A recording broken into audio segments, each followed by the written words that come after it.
How did you escape a kidnapping? I was on my usual morning jog route at 6 in the morning when a white van pulled up next to me on the empty street. The side door slid open before I could even process what was happening. Hands grabbed my arms and yanked me inside so fast my feet left the ground. The door slammed shut and the van took off. There were 2 men in the back with me, and I could see a driver up front separated by a metal partition. I started screaming and kicking as hard as I could. One of them tried to cover my mouth, and I bit down on his hand until I tasted blood. He yelled and pulled back. The van was picking up speed, and I could feel us getting on the highway. I scrambled toward the door and tried to pull the handle, but one of the men grabbed my legs and dragged me back. I kicked him in the face and hurt his nose crack. He fell backward, cursing. The other man lunged at me with duct tape in his hands. I grabbed his wrist and we struggled. The van swerved and we both fell sideways. I managed to get on top of him and slammed his head against the metal floor. He went limp for a second and I dove for the door again. I pulled the handle as hard as I could, but nothing happened. The door was locked from the outside. The man with the broken nose grabbed me from behind and wrapped his arm around my neck. I couldn't breathe. I threw my head back into his already broken nose and he screamed and let go. I looked around desperately for anything I could use as a weapon. I saw a crowbar on the floor near the back doors. I grabbed it and swung at both of them.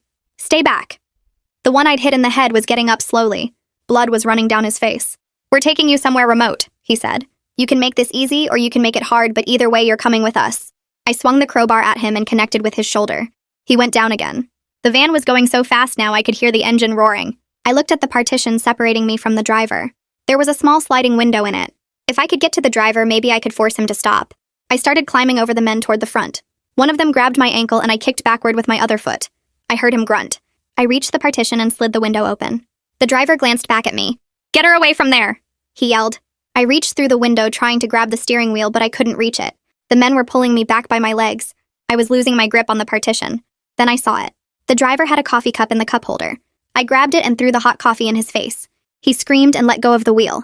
The van swerved violently and I heard him yelling. One of the men in the back with me was thrown against the side of the van. I pulled myself further through the partition window. The driver was trying to wipe coffee out of his eyes with one hand while reaching for the wheel with the other. I reached through as far as I could and grabbed the wheel myself. I yanked it hard to the right. The driver screamed, "What are you doing?" The van veered across multiple lanes. I could hear cars honking and tires squealing. The men in the back were yelling at me to stop. I held onto the wheel and pulled it even harder. The van tilted up on 2 wheels. Everything seemed to happen in slow motion. The van flipped over and I was thrown backward into the back. We rolled at least twice. Metal was crunching and glass was shattering. When we finally stopped, I was on my side pressed against the roof of the van.